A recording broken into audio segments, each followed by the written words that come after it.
तो hello student, welcome back to my channel unique literature world study.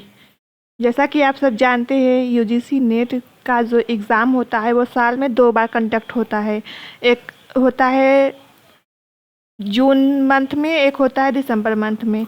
यानी हम इस एग्ज़ाम को 1 ईयर में 2 टाइम्स दे सकते हैं। तो इसका एग्ज़ाम पैटर्न समझ लेते हैं। आज मैं आप लोग को यूजीसी नेट पेपर फर्स्ट का जो एग्ज़ाम पैटर्न होता है, कितने नंबर का होता है, कितने मार्क्स मिलते हैं और इसमें नेगेटिव मार्किंग होती है या नहीं, और हमारा जो क्वेश्चन होता है वो किस टाइप का होता है, ये सारी चीज़ें मैं आपको इस वीडियो में डिस्कस करूँगी।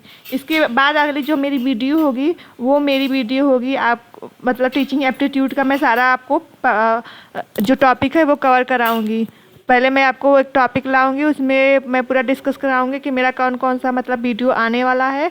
उसके बाद मैं आपको पूरा teaching aptitude, research aptitude, communication, logical reasoning इतनी इजी लैंग्वेज में पढ़ाऊंगी कि आपको पेपर में कोई भी प्रॉब्लम नहीं होगी और आप आसानी से सॉल्व कर सकते हैं। तो चलिए डिस्कस करते हैं और अपनी वीडियो को शुरू करते हैं।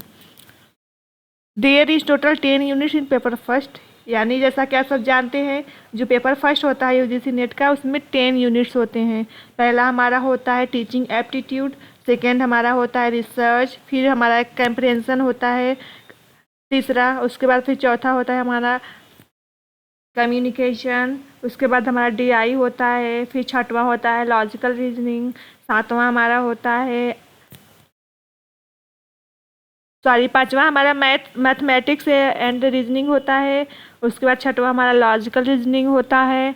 फिर सेवन्थ हमारा डीआई होता है। एट्थ हमारा क्या है, एट्थ जो हमारा यूनिट है वो है आईसीटी। उसके बाद नाइन्थ हमारा है people development and environment, and last वाला है जो 10 यूनिट्स है, उसका लास्ट 10th यूनिट हमारा है हायर एजुकेशन सिस्टम। तो चलिए शुरू करते हैं इस एग्ज़ाम के पैटर्न को। Note, paper first is same for all student and paper 2 is subject concern. आप लोग को पता ही होगा, जो बच्चे पहले यूजीसी नेट का एग्ज़ाम दे चुके हैं, कि जो पेपर फर्स्ट होता है वो सबके लिए सेम होता है। यानी जो 10 यूनिट्स होते हैं वो सारे स्टूडेंट को पढ़ना कंपलसरी रहता है, वो चाहे जिस सब्जेक्ट मेन उनका जो भी सब्जेक्ट हो, लेकिन पेपर फर्स्ट सबके लिए सिमिलर होता है। और पेपर सेकेंड हमारा क्या होता है, सब्जेक्ट कंसर्न होता है। तो इसमें मैं आज बस पेपर फर्स्ट के लिए डिस्कस कर रही हूँ। ऐसे ही आपका पेपर सेकंड भी रहता है सेम टू सेम, बस उसमें 100 क्वेश्चन आते हैं, इसमें 50 क्वेश्चन आते हैं। चलिए देखते हैं। पेपर टाइप हमारा कौन सा है, पेपर फर्स्ट। एग्ज़ाम मोड कौन सा है, हमारा जो एग्ज़ाम होता है वो ऑनलाइन होता है, यानी सीबीटी मोड। सीबीटी मोड मतलब कंप्यूटर बेस्ड टेस्टिंग। यानी हमें जब हम एग्ज़ाम देने जाते हैं तो वहाँ पर हमें एक कंप्यूटर मिलता है, उस पर हम अपना पासवर्ड डाल के लॉगिन करते हैं और फिर हमारा एग्ज़ाम चालू होता है। और उसके बाद टाइप्स ऑफ क्वेश्चन, यानी क्वेश्चन किस प्रकार से आते हैं, ऑब्जेक्टिव आते हैं कि सब्जेक्टिव आते हैं। तो इसमें हमारा जो क्वेश्चन है वो ऑब्जेक्टिव आता है। क्या आता है, ऑब्जेक्टिव क्वेश्चन आते हैं, यानी एमसीक्यूज बेस्ड आते हैं। कोई एक क्वेश्चन पूछेगा, उसको आपको 4 ऑप्शन दिया रहेगा, आपको उसमें से एक टिक करना रहेगा जो करेक्ट रहेगा। तो इस प्रकार से हमारे क्वेश्चन आते हैं। फिर नंबर ऑफ क्वेश्चन, यानी टोटल कितने क्वेश्चन होते हैं पेपर फर्स्ट में। पेपर फर्स्ट में टोटल 50 क्वेश्चन होते हैं, यानी 50 क्वेश्चन होते हैं। There are total 50 question in paper first. उसके बाद अगर हमारा 50 क्वेश्चन है तो टोटल मार्क्स कितने होंगे, 100 सॉरी। जब हम 50 को 2 से मल्टीप्लाई करेंगे तो कितना आएगा, हमारा 100 आएगा। मार्किंग स्कीम इसमें क्या है, 2 मार्क्स फॉर ईच क्वेश्चन, यानी प्रत्येक क्वेश्चन के 2 मार्क्स दिए जाते हैं। कितने, 2 मार्क्स प्रत्येक क्वेश्चन के, यहाँ पर 2 मार्क्स दिए जाते हैं। यानी हमारे 50 क्वेश्चन है, जब 50 क्वेश्चन है इसको हम 2 से मल्टीप्लाई करेंगे तो हमारा टोटल मार्क्स कितना आएगा, 100। यानी ये बहुत अच्छा स्कोर हम पेपर फर्स्ट में कर सकते हैं। और पेपर फर्स्ट जो हमारा है उसका सिलेबस बहुत लिमिटेड है, इसको हम आसानी से पढ़ सकते हैं, क्योंकि पेपर सेकंड जो हमारा होता है उसका सिलेबस बहुत वास्ट होता है, बहुत मतलब ज़्यादा सिलेबस होता है, उसको पूरा कवर करना पॉसिबल नहीं है। लेकिन पेपर फर्स्ट को हम मतलब मेन जो टॉपिक है उसको हम इसमें करके, इसको पढ़ के कम से कम 35-40 क्वेश्चन तो करेक्ट कर ही सकते हैं। और इसमें मेन बात यह है कि इसमें जो मैथ है, डीआई है और लॉजिकल रीजनिंग और कंप्रिहेंशन है, इससे तो आसानी से हम डेली रिवीजन अगर करें, डेली प्रैक्टिस करें तो इसमें हम 15-20 क्वेश्चन तो आसानी से कर लेंगे, यानी हमारे 35 और 40 मार्क्स हमारे तो ऐसे ही बन जा रहे हैं। ठीक है।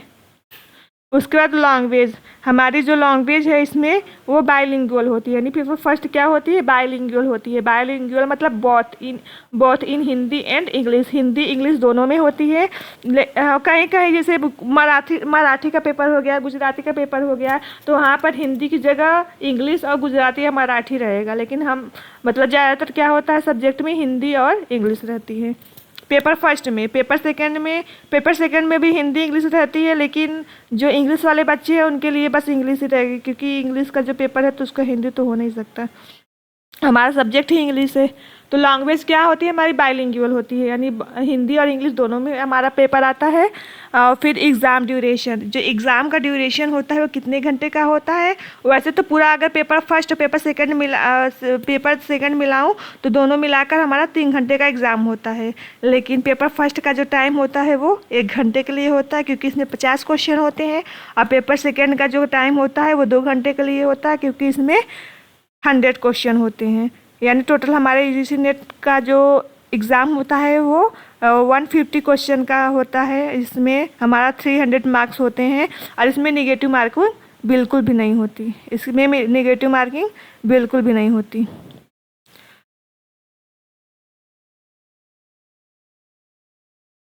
आई होप आपको मेरी वीडियो पसंद आई होगी। ये मेरा पेपर फर्स्ट का जो मैंने एग्ज़ाम पैटर्न डिस्कस करना था मैंने कर लिया।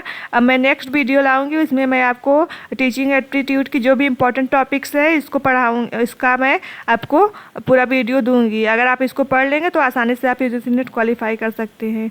मैं एक एक करके 10 यूनिट्स के जितने भी इम्पोर्टेंट टॉपिक्स है बस उसी को मैं आपको यहाँ पर कराऊँगी। ठीक है। और मेरी वीडियो से को लाइक करिए और मेरे चैनल को सब्सक्राइब करिए, ताकि मैं ऐसे ही अपडेट आप लोग को देती रहूँ अपनी वीडियो बनाकर। Thank you.